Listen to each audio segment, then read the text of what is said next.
Thank you for your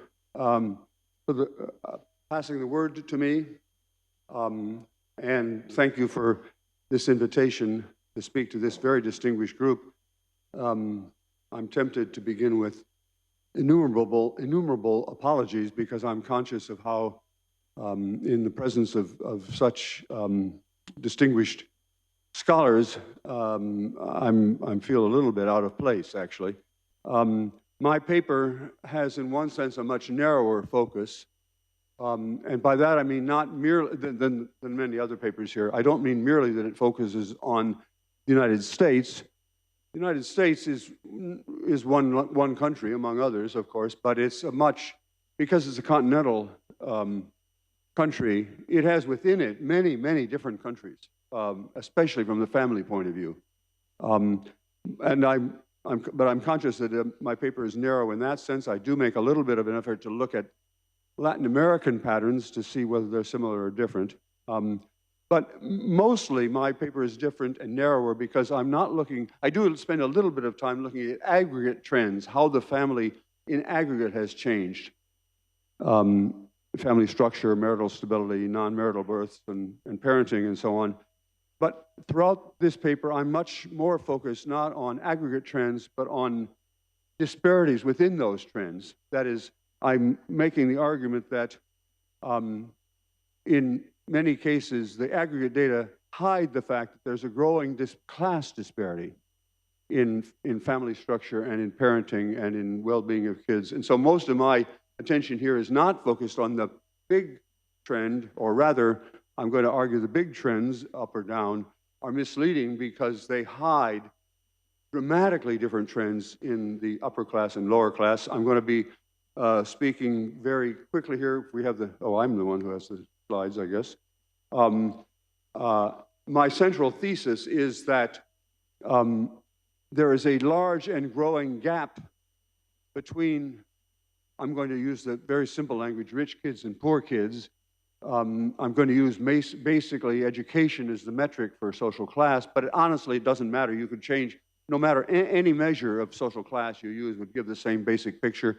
I'm going to look at this growing gap between rich kids and poor kids, mostly the United States. And most of this gap is due to a class divergence in family structure. That's the link back to the main point of this paper. But I will also argue that this opportunity gap itself poses grave social and economic and political, and above all, moral challenges. And so in the end, I'm going to come back actually to moral issues, even though I'm mostly an empirical social scientist. And I am going to focus on the family's relational good. I use the term social capital to refer to the value of the connections that we have with other people, those network connections. But I'm going to be I'm not going to emphasize the term social capital here. As I say, I'm going to focus mostly on the United States. I'm going to necessarily be speaking at a fairly not abstract, but a very general level. And chiedo scusa per questa semplicità della mia discorso. So here, first of all, I want to talk about trends in marital patterns. The structure of this paper is to look, first of all, at the marriage itself, at the couple, and trends in the relationship between husband and wife over the last 50 years, roughly speaking. And then in the second part of the paper, I'm going to widen that to bring in child and parenting. And then in the third point, the third section, I'm going to widen that still further to look at the community and the way the community community changes have affected the family. And in that context, I'll be alluding to the idea, to the African aphorism about it takes a village to raise a child. That's certainly true in the American data, and I'll say something about that. And I will actually talk specifically about the role of the church but I'm afraid I won't get to that until late in the presentation here. So the main point about the United States is that until the 1970s, marriage was very common. Divorce and non-marital births out of wedlock, were very rare. And what is in America called the Ozzie and Harriet family structure was dominant. That is, the Ozzie and Harriet refers to a situation comedy of the 1950s in which there was a father who worked outside the home and a mom who was a homemaker and 2 kids. And that image was actually pretty dominant in reality in the 1950s in America.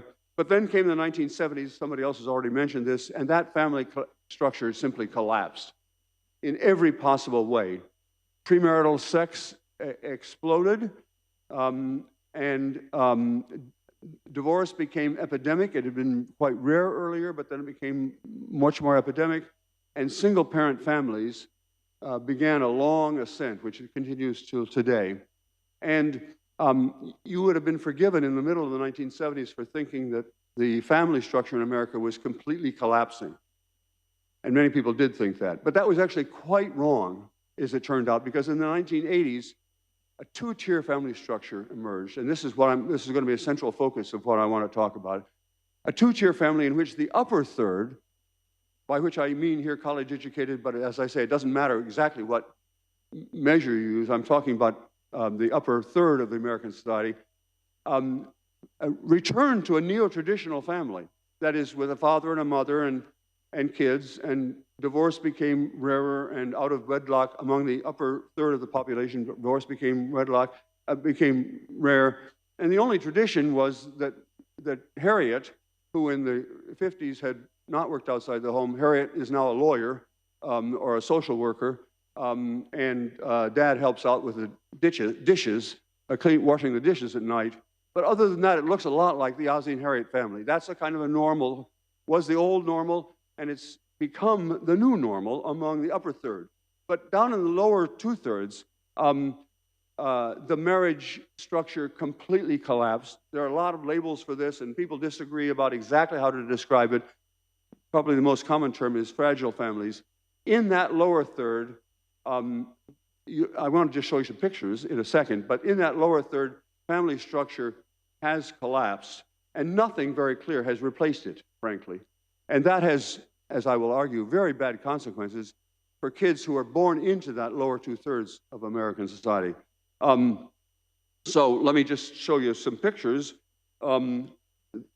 The trends in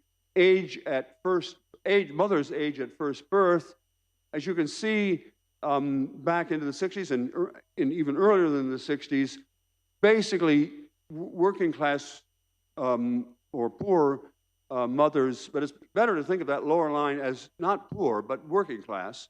The working class women had children somewhat earlier than middle class women, but then, as you see, beginning in the 70s, there's a great disparity. So basically, upper class women are choosing to have children much later in life. That has a lot of implications. I don't know if that seems like a big change. It's a huge change, actually. And what that means, among other things, is that the parents of the children born into the upper third of the society are getting parenting from more mature adults. That has some disadvantages, but it basically means that those parents of upper class kids are more able to invest time and money in those kids, and I'll show you more pictures of that. So it's a big advantage to kids in the upper third. The next slide is births to unmarried mothers by education, and again you can see working class families kids born into working class families, births were more common. Births outside of marriage were more common in working class than in the middle class back in the day. Those are what at one point what people would have called illegitimate births or bastards, but they were very uncommon in both middle class and working class families. But as you can see, that changed virtually not at all among the upper third of American society. There's still those kids being born outside of a marital relationship are still less than 10%, about 9% of American upper class kids. Remember, not upper class, it's just college-educated Americans, whereas a huge increase, so that now roughly 2/3, and it's growing rapidly, roughly 2/3 of all, this is the point to focus on, 2/3 of all kids born to working class families in America come into life with only one parent. And one of the things, I can't take time to speak about all of the details, but one of the interesting things about that is that many working class kids never have a father stably in their life, whereas that's very rare for upper class. Remember, upper class means just college educated. Kids from college educated homes virtually always have a stable father in their lives, and kids from working class families very rarely have a stable father in their lives. One way to summarize this is, and I'm conscious of how I'm going way too rapidly for all the academic qualifications I'd want to introduce, but still, this summarizes basically the way the family structure has changed in the United States over the last 50 years, basically. And what you can see is the working class families. That's the upper line. Working class families. Kids born into a working class family are now 2/3 and rapidly rising are born into single parent families. That's and living in single parent families, and that's almost entirely living with their mother, not their father. And that change, you can see a little bit of a rise after the 70s there for upper class or middle class parents, but then it's reversed. And one thing I would have to say if this were an American audience is Americans tend to think that that's all about race. That is, that black people just can't raise kids. But these traits are identical among whites and blacks. And this collapse of the working class family is not limited. Actually, it's smaller among blacks than it is among whites. So it's a huge difference. Now, the data, I say less about patterns in Latin America because I'm less of an expert, but historically, the most important difference is that historically, the Latin American marriage rate was, sorry, I'm talking about this slide. The Latin American marriage rate was very low. Historically, the whole history of Latin America is that this marriage rate was very low. Cohabitation was much higher, and divorce rate was low because you can't get divorced unless you're married. So many births in Latin America have always been non-marital births. I don't mean they're non-loving births, but they're non-marital births. And but when you go a little bit deeper into the data, what you see is that the patterns of change over time in Latin America and the United States are quite similar. I'll summarize those here. Both in the North America and in South America, Latin America, upper class families are becoming stronger and more stable. Working class families are becoming weaker and less stable. And that two-tier family structure is the main claim of this paper. And it's a claim that basically, the data are much less clear, and I'm much less expert on Latin America, but I think that's the takeaway from Latin America. And that's a huge change. I want to now move quickly to the, if I can, to the next third of the talk, which is about parenting. Now I'm going to be bringing children in because parenting mediates between family structure. And here I'm going to be relying mostly on data from the United States because the data are quite powerful, but I could not find any data on parenting practices in Latin America. I'm sorry about that because it's an important topic, but I couldn't find the relevant data. The first thing to say is that there's a lot of new research on how childhood experiences, beginning very, very early in life, and therefore parenting, powerfully affect the development of the child, both cognitively and socio-emotionally.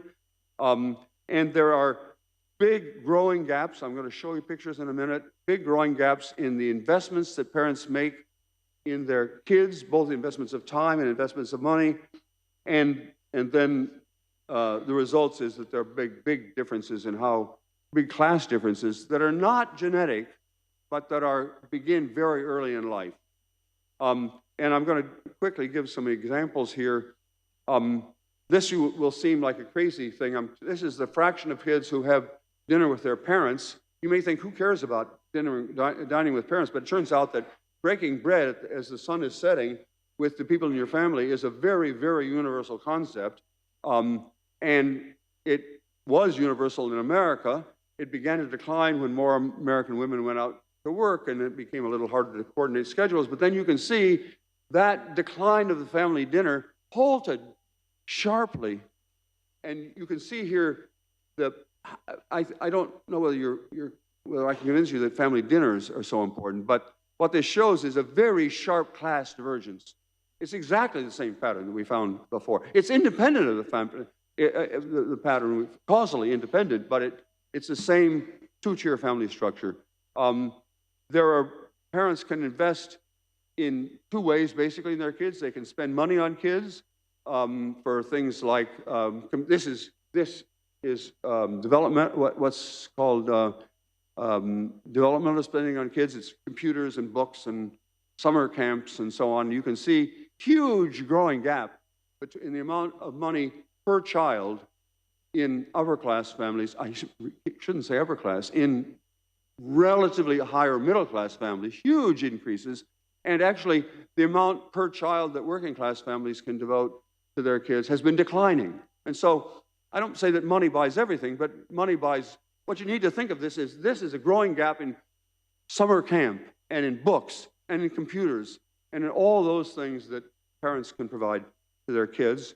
But it's also in terms of the amount of time. There are really neat studies of the amount of time that parents spend with their kids.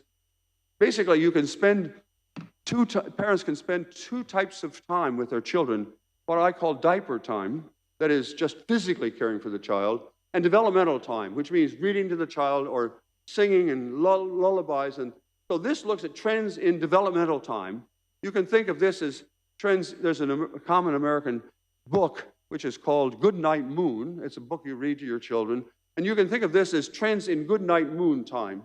And what you can see is it's risen a little bit for all kids, but it's risen much more rapidly for kids in the upper middle class than kids in the working class. And the earlier research has shown how important that is. I'm getting carried away here, but I want to make clear, reading Good Night Moon to your child is not just a nice thing to do. It's actually, we can see how that is affecting the developing child's brain. It's not that if you don't get Good Night Moon, you can never develop as a child. You can, but you need, the longer it goes, the worse it gets, the harder it is to remediate that change. Okay, now I'm going to go, and this just shows the difference it makes. This is the chances of going to college, getting a college degree by these different. It's not just that the upper middle class in America is more likely to go to college. It's that the upper middle class is increasingly more likely to go to college. And only a small part of this is the cost of college. Most of this difference, most of this growing gap here exists before, even without considering how much it costs to go to college. That just adds an additional layer. But this is the summary of all those things that rich kids are getting from their parents, the cuddling and the summer camps and so on, and dad being at home, all those advantages that upper class families have that lower class families don't have. Okay, I've got to go try to be quick. I'm conscious of the time. I'm going quickly to the wider community. And here, I'm going to be talking about all those other parts of the community. I'm not sure, Mr. President, whether this is part of the topic for this week, but it is part of the social networks within which families evolve. And what I want to show here is how upper class kids increasingly have access to support from that wider village, exactly in the sense of it takes a village to raise a child. Because increasingly poorer kids are concentrated in poorer, more dangerous, less trustworthy villages, and upper class kids are increasingly concentrated in affluent, friendly, supportive communities. So let's do this quickly. And I'm conscious that data is not going to persuade you if only my pleasant voice is going to persuade you. But what this shows is that upper class white families have more close friends. We shouldn't think of working class, there's a myth that working class has lots of good, close friends. That's not true. This shows both for whites and for blacks that upper class families have more people they could count on if they need help. They're less likely to need help, but they've got more people they could count on if they get sick or they're, whatever, than working class families. That's wider networks. Deeper individual networks. But then they also have broader social networks. This asks for working class parents and rich parents whether they know anybody who is a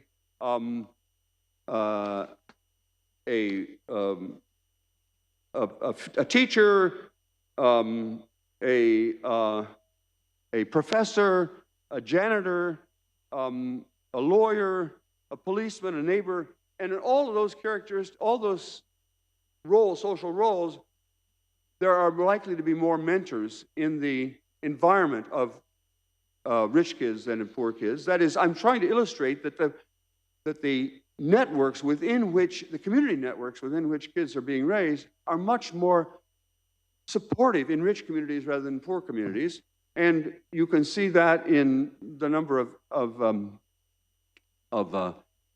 mentors that kids have, both informal and formal mentors. Rich kids have lots of mentors. They know through their parents and through their community institutions, lots of people, including more priests, frankly.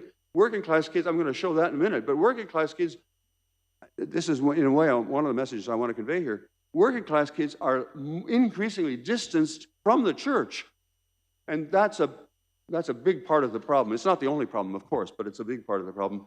Okay, this only shows that working class kids live in an untrustworthy environment. And I'm sorry, the data's in the paper, and I'm conscious of the time, but the thing I want to say is working class kids increasingly live in a world in which they cannot trust anybody. They can't trust their parents because their parents are in many ways living fragmented lives. They can't trust their neighbors because their neighbors are dangerous. They can't trust their coaches at school because they're increasingly not in school teams. They can't trust their religious leaders because they're increasingly not in church. Fundamental point about poor kids in America. Remember, poor does not mean poor, poor, poor. It just means working class kids. They are alone.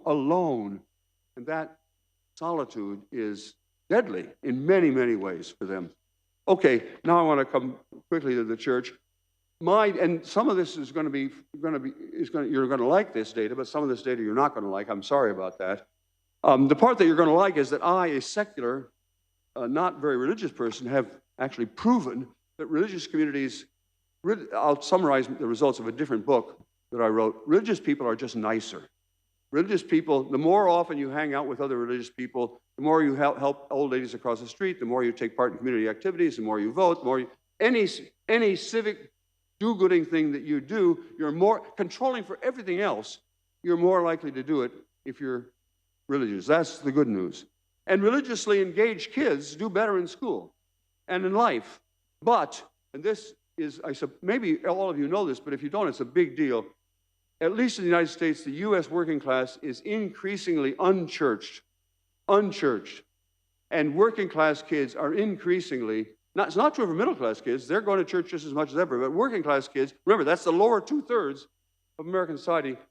And that's also true for immigrants. It's true with a delay. The first generation of immigrants, they still go to church, but the second generation don't. I mean, I know we have more people here who are going to be speaking more about religion, about immigration, and so there are people who are going to be able to comment about this more than I am. And so this is church attendance by parents' education over time. And what you can see is church attendance is going down in general in America. We all know that America is becoming a less religious place, but that's much more true among working class kids. And therefore, if you're concerned, as I am, about working class kids, remember, that's not a tiny fraction. It's most American kids, they're not in church. And they miss all the benefits that come from that. So this is my summary, or rather an agenda for our discussion. First of all, why have there been these widening scissors graphs? All these graphs I've shown you are scissors graphs. Why are they? It's partly growing economic inequality. It's partly changed gender and sexual norms, not actually liberal conservative in a political sense, but change gender and sexual norms. But most fundamentally, and this is where I really agree with a lot of the other speakers here, what's fundamentally happened in America and maybe elsewhere is that there's been a fundamental moral decay of American society. And I'm now speaking partly as I'm going to finish the sentence.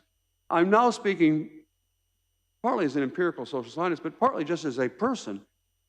Our country has undergone this dramatic movement over the last 50 years from a we society in which we cared about other people and we acted in many ways that were not perfect, of course not perfect, but we did care about other people, to an I society, to an individualistic society. And that's terrible, that's awful. And that has great economic costs and great political perils, but most of all, it's just morally evil. I'm sorry for going on so long.